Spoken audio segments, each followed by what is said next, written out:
Audi calls it a facelift. I call it 10 seconds of absolute mad power. a slightly different design, mad power, and a suspension that literally lifts you into the car like royalty. This isn't your average update.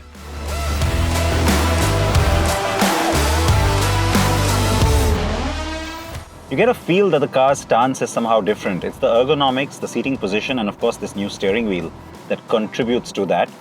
Feeling new in an update is a good thing. And it really is. There are a few design details that have changed with this update, as is par for the course for any facelift.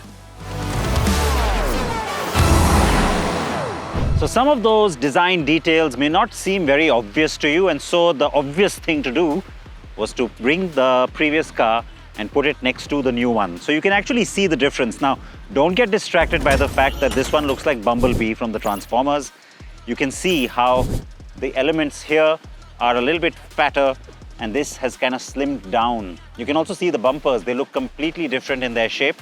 And of course, there are changes at the rear as well, which become apparent when you see them next to each other. The changes aren't really at the front though. Really distinct rear bumper, and these look like diffusers, but no, it's not a gimmick. There's actually a functional element to this because it becomes a airflow mechanism to try and help with downforce and aerodynamics. And while the overall shape of the car hasn't really changed, the RS e-tron GT and even this performance variant now have sexier looking wheels. You saw the forged carbon fiber on the bumpers. You see it on the dashboard too, and it looks really cool, very futuristic. But apart from that, there's not much else to talk about. There is one thing though, the steering wheel and the buttons on it. I'll get to that in a bit. Let's get some numbers out of the way first. The dual electric motor setup means it churns out an insane 912 bhp. That is when you use the launch control mode.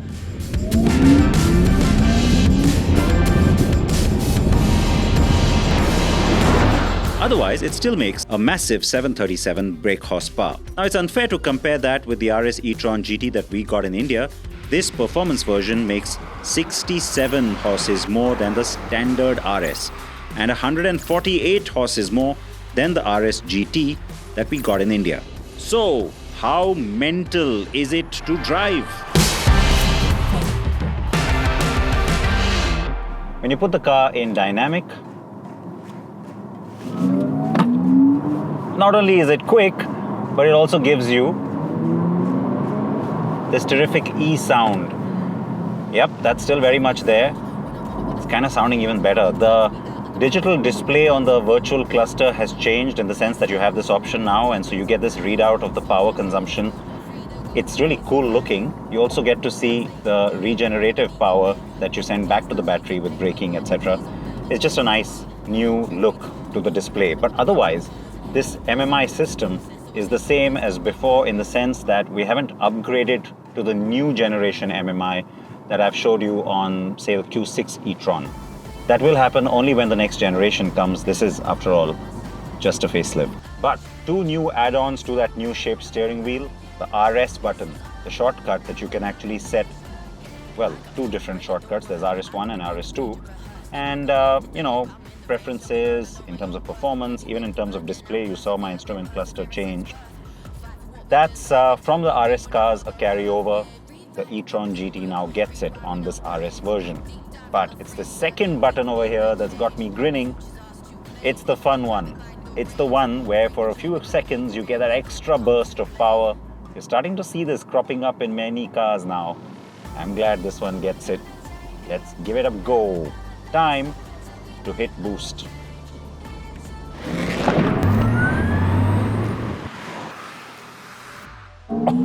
Oh my God. Oh, that's incredible. 10 seconds of absolute mad power. Oh, that is quick.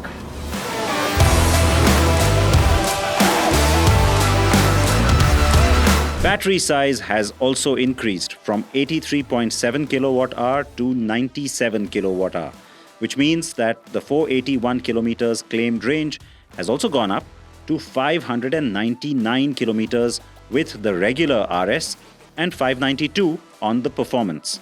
So, more power and more range. Now that is a win-win scenario.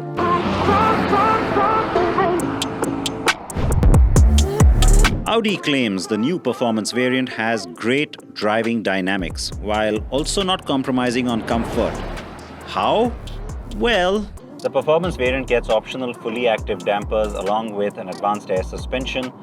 It makes the overall dynamics just that much sharper and also creates a differentiation that's wider now between the S variant and the RS performance. But the new suspension isn't just about improving the dynamics of the RS e-tron GT.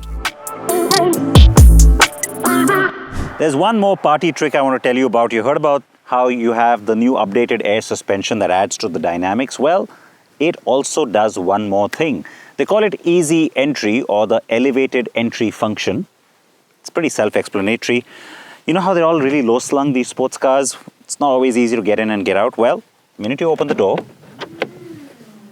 the car just raises itself by 70 millimeters or up to that much, depending on what level it was on. You get in and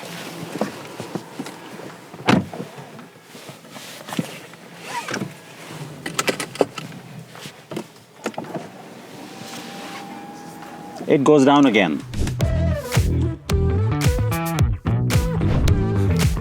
This facelifted e-tron GT still hasn't come to India, but when it does, it won't be cheap. Well, not like the current one is either. The base spec e-tron GT sets you back 1 crore 71 lakh rupees. For the RS, you have to shell out 2 crore 4 lakh rupees. So now I expect the new base spec variant of this facelift, which was introduced last month, will also probably come to India, but Audi will not bring the standard RS and instead will only get this performance version. Why? Because even the RS Q8 came fully loaded as the performance, remember? And this new RS e-tron GT performance is then likely to set you back somewhere in the region of 2.5 crore rupees, with the base version now getting priced around 2 crore rupees.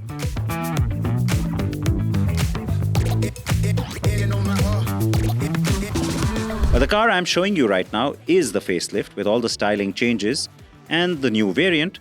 Strangely, you'll still get the older version, by the way, if you still order one today.